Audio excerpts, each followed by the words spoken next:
All right, folks, Dan here. I'd like to welcome you again to Flying for Money. We have an update on the Jeju Air crash out of Muan, South Korea. They have some more information. We're going to talk about it. First, I would like to invite you to go over to Patreon and join me over there. It's free to sign up. You'll get some additional access to content over there, including a lot of articles that I'm doing. And then if you really want to support the channel, you can join one of the tiers. I would appreciate it. Now let's move on. Aircraft may have sustained bird strikes to both engines is what they're saying. We've been saying that for a little while here on this channel. Last video, if you want to see it, I'll throw the link up here. You can go back and look at that. We discussed about this a little bit. I've posted about 4 videos. It became fairly obvious as we went along that there were probably multiple bird strikes to the 2 engines, but they are reporting now, a source to the media, to Reuters in particular, has reported that they found bird remains, I believe it was feather and bird blood in both engines. So what it says here, investigators probing the December crash of Jeju Air Boeing 737-800 in South Korea have found compelling evidence suggesting bird strikes in both engines of the aircraft. This crash, which tragically claimed 179 lives, occurred during a landing attempt at Muan International Airport, 29 December 2024, so the end of last year. Worst fatal accident disaster in South Korean history. In the comment section, I wanted to clear up a few things. There's been a few concerns out of some people. For those of you who haven't kept up with it, they discovered last week that the final 4 minutes of the flight was not recorded by flight data recorders or cockpit voice recorders, CVRs, FDRs.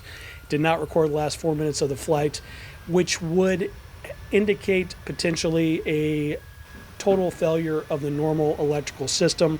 Simultaneously with the cockpit voice recorder and the flight data recorder ceasing to function, we had the transponder aboard the aircraft, which depicts information through ADS-B services about the aircraft location, about its speed, its altitude, its heading, some of these things, its position over the ground. That gets captured by multiple services, air traffic control being one. Principally, it's used by air traffic control to separate aircraft from each other in the air.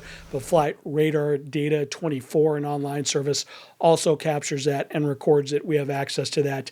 It ceased operating 4 minutes prior to landing to the crash. So it ceased to operate at the same time the cockpit voice recorder and the flight data recorder did, indicating once again that there was some sort of significant electrical failure.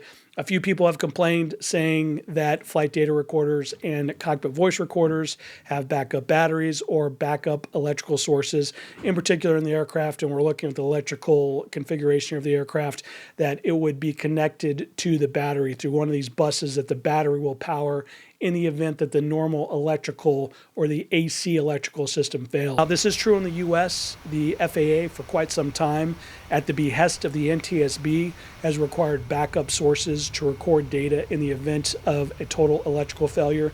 They require either an essential aircraft bus to power that system, or a dedicated backup battery, or a flight recorder that has capacitors sufficient to supply 10 minutes of power after a total loss of power to the unit.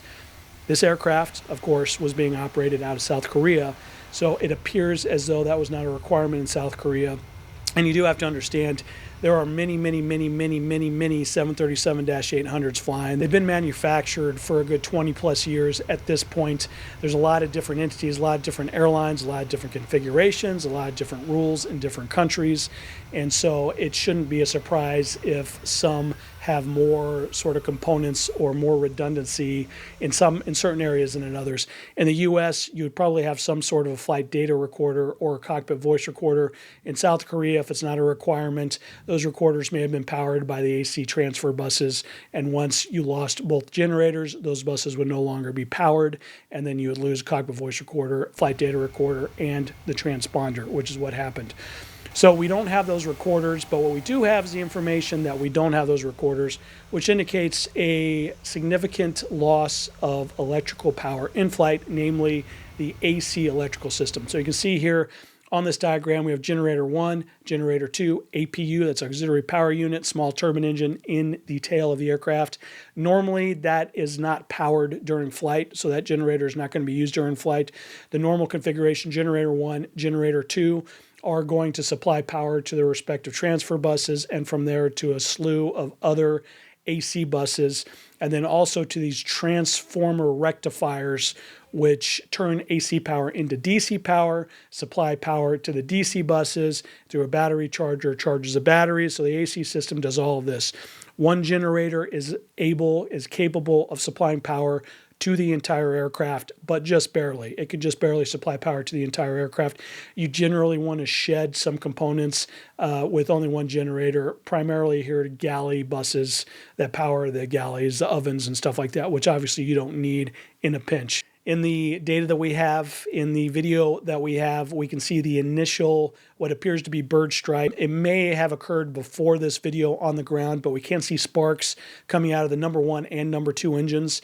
I mentioned that in my earlier videos, which led me to believe that they may have ingested birds into both engines. You can also see what appears to be a compressor stall out of the number 2 engine, or the right-hand engine.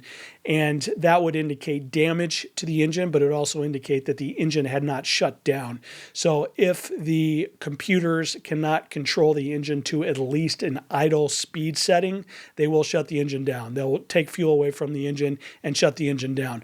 Altogether possible, number 1 engine got a little more damage, couldn't maintain idle speed, and the computer shut that engine down. The number 2 engine was able to maintain idle speed, but it was damaged, and so you had these compressor stalls, which meant that you would have significantly reduced power out of the one remaining engine, which would put this crew in a situation where they may not be able to maintain altitude, and this would lead them into the decision which they made. So it can make a lot of sense what they did. So they were approaching the shoreline here. This is runway 1. If you look at it here, runway 1. If we back off, they were approaching towards runway 1.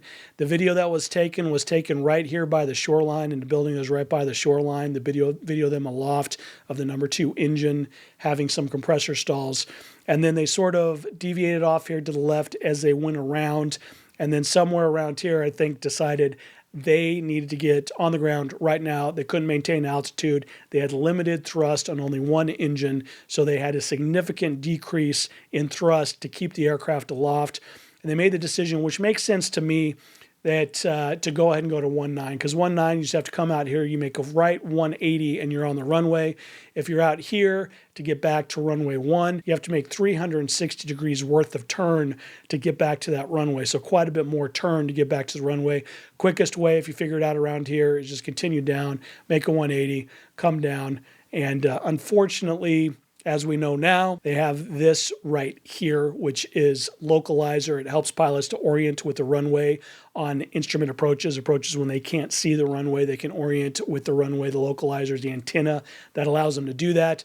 We do know, and we can kind of see the outline here of this berm, and underneath that berm, hidden underneath that berm, was a very, very, very, very robust concrete wall, which ultimately resulted in the aircraft just completely being decimated and destroyed, and no survivors being able to emerge from that wreckage, turn it into a real tragedy. So we're back here in the electrical system. What would have happened? Generator 1 would have failed. Generator 2, a few people have commented on this.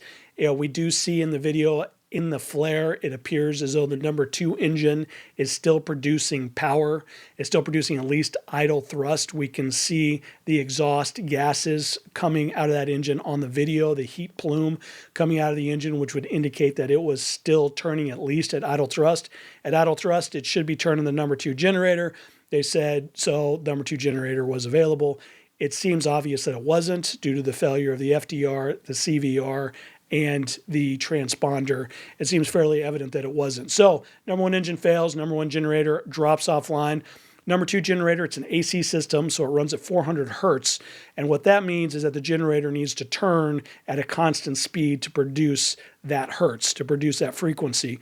So there is a gearbox between the generator and the engine. The engine varies speed. The generator needs to be constant speed. They call it a constant speed drive. It's just a transmission that takes varying input speeds and transmits that at a constant output speed. The generator will draw load from that engine, basically resistance on that gearbox when it needs more amps. And then when it needs less amps, it'll produce less friction on the gearbox. It'll draw less power off of the gearbox. So in the initial aftermath, and we'll pop over here into the hydraulic system, this is a convoluted system, but normally you have system A and system B. You have a standby system that is not normally powered. So system A is principally driven off the engine 1 pump.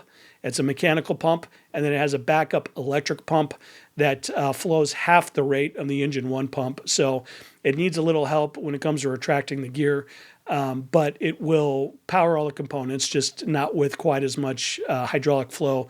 System 2 is identical. Engine-driven pump, once again, flows at about half rate. Standby pump flows, and its electrical pump, it flows at half the rate of the electrical pump of System A and System B. So there's very few components that are on the standby system because it's drawing about a quarter of what the engine-driven pumps would pull. So Engine 1 fails. The A system is powered by Engine 1. That would drop offline. Electric pump would normally take over the load here. It's running in normal operation. As we said, it flows at half rate. So if you retract the gear, there is actually a transfer valve that will borrow pressure from the B system to allow the gear to be retracted. And it's sort of an odd scenario, which is actually fairly common. This isn't just a Boeing thing. A lot of other aircraft manufacturers do the same way, where you'll transfer power through a power transfer unit from one hydraulic system to the other to retract the gear, but you won't do that to extend the gear. Extending the gear will be done through an alternate system, generally a gravity freefall system, which is what the 737 does. And so, you know, I'm a 737 captain. I've been flying for 25 years, been a professional pilot for 20 years, been a check airman, a flight instructor for the airlines, which is instructor evaluator for airline pilots. If the B system was still pressurized, again, we see that the engine was turning. If it was turning at idle thrust, theoretically, the B system would be pressurized. The main thing that might stop it from being pressurized is if the damage to the number 2 engine wound up compromising one of the hydraulic lines and it lost hydraulic fluid and no longer had the hydraulic fluid to operate that system, which would have happened gradually. So it's possible that it was still producing all the way through the flight, or it's possible that it was only producing hydraulic pressure part of the ways through the flight, but it would explain after the bird strike, if you had a number 1 engine failure, how the gear was retracted. The B system will help to retract the gear. And then it also explains how the flaps and slats were retracted because they're normally operated off of the B system. There is a question as to whether the B system operated for the remainder of the flight. If it did, the pilots should have had access to the flight spoilers, at least half of the flight spoilers. Half are powered by the A system, half are powered by the B. They would have had access to the flight spoilers off of the A system. That would have greatly reduced the ground roll they needed, would have greatly increased the friction between the aircraft and the ground as it skidded down the runway by spoiling the lift of the wings. That's why we call them spoilers. They're panels that come up, they spoil the lift, the aircraft settles down on the runway instead of floating on the runway like it did.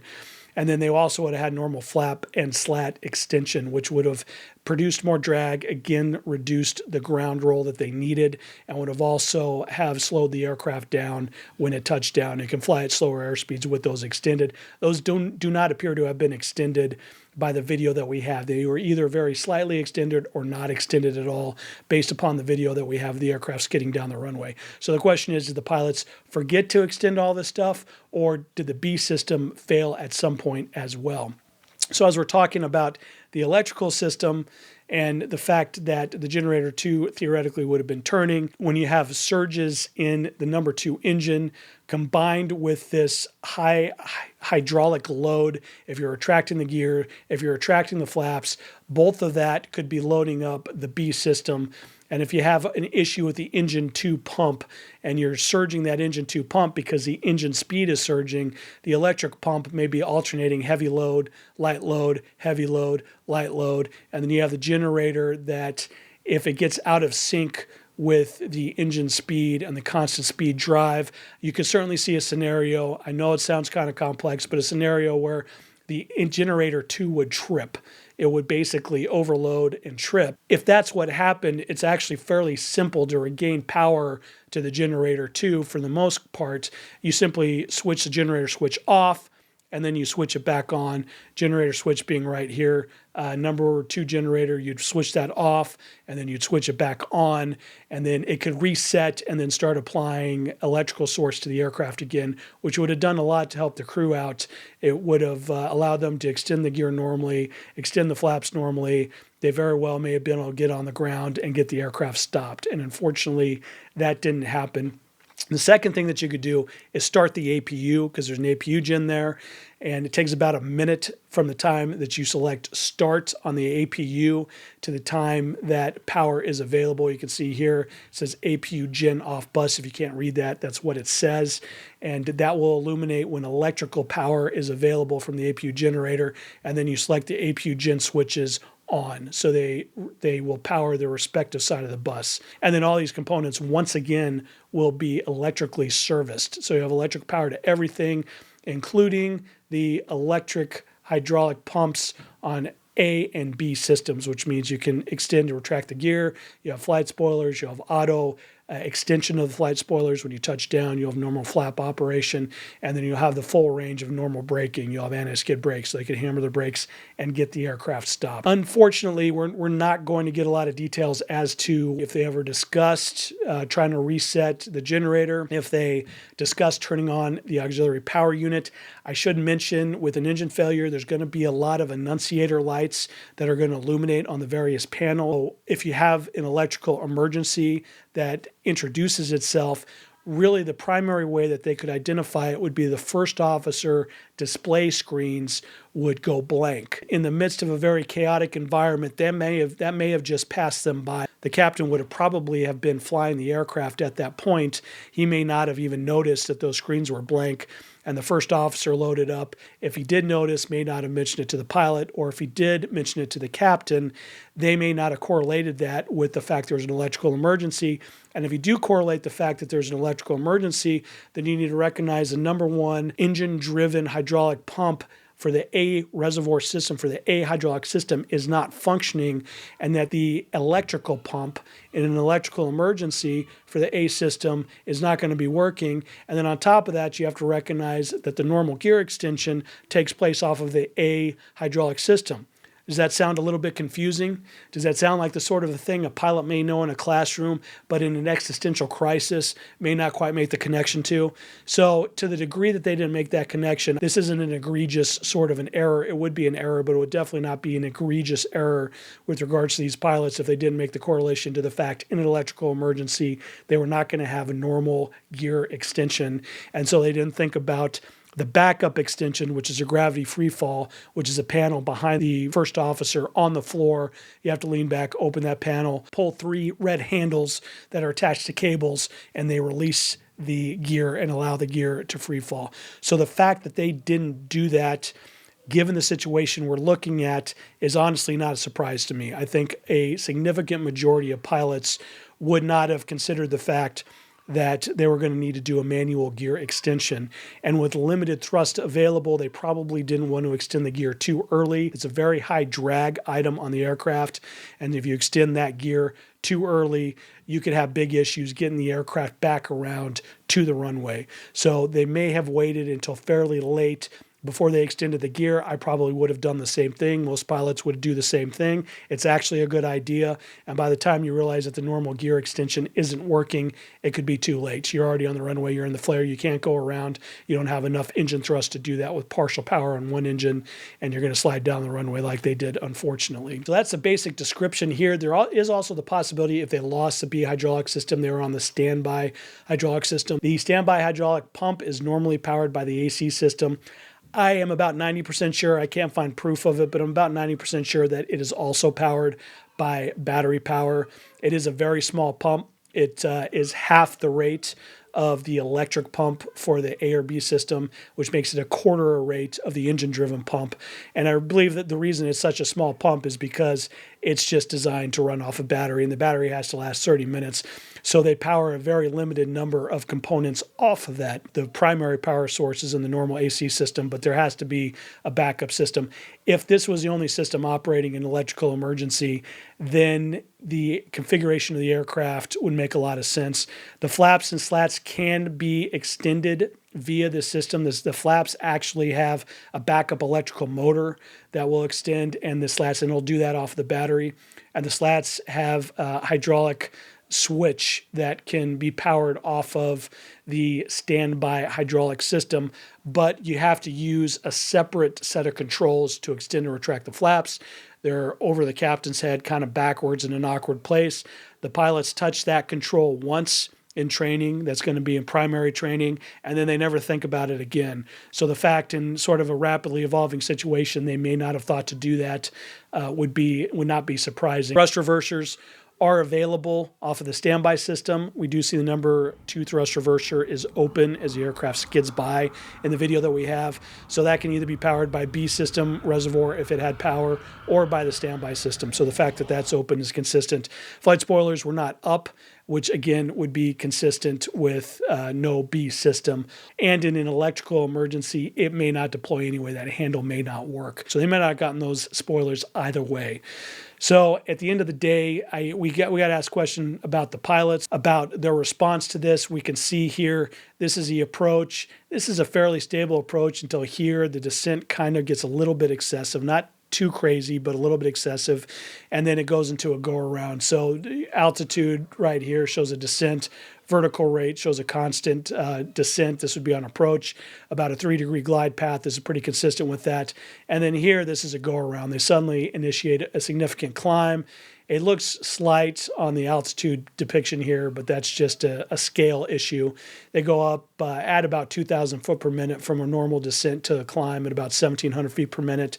They can't maintain that rate very long. They come back down to a descent, and they kind of dribble up, and then this is a point where we lost all data on them, and probably lost the cockpit voice recorder and the flight data recorder as well when they lost normal electrical power, it appears. Probably couldn't maintain much altitude after that, and then were forced into a landing on the runway. Tragic situation all the way around. Again, we kind of guessed at some of this before. It was dual burden ingestion. It does not look at this point like they inadvertently shut down the operating engine, so that wouldn't be a pilot error. Ingest birds on both engines, just like Sully Sullenberger in his incident over the Hudson. You ingest birds in both engine, you lose thrust on the engine. In a highly dynamic existential crisis, the pilots are not going to do everything perfectly.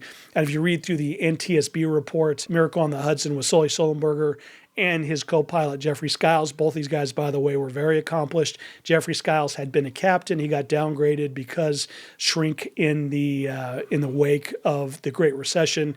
Airline shrunk. He got taken, his captaincy got taken away, and so he got forced back to be a first officer. It was one of his first trips back as a first officer, but this guy had been a captain leading up to that. Sully Sullenberger was a captain. He was an ex-Air Force fighter pilot. This was a good crew. This was a crew you want in front in a situation like this, and if you go through the NTSB report, they made several errors. They made several mistakes, but fortunately, they were able to get it down. They were able to save everyone's lives. So the point here is that you're not going to expect perfection in this type of a situation, this type of extremely dynamic, crazy situation. You're not going to get perfection. Unfortunately, we don't have the cockpit voice recorder and the flight data recorder to determine how good of a job the crew did. But at this point, I don't think there's any reason to think that they were a principal cause or that any of the errors they may have made were egregious. Certainly, there was a couple of things that if that had been done slightly differently, if they had used a manual gear extension, they very well may have saved the lives of the passengers on board. Really wish that they had done that. Really wish they had been aware of it. For those of you 737 pilots out there, for those of you airline pilots out there, hopefully you can use this as a lesson like we all used Sullenberger, so that if anything crazy like this happens again to any of you out there, maybe you'll be more prepared to save the day than these pilots were. But I have a hard time blaming the pilots for this at this point in time. Unfortunate tragedy. Thank you for watching. Like and subscribe. Head on over to Patreon. Join me over there, please. Thoughts and prayers to the family members who lost loved ones in this crash. And you all stay safe out there.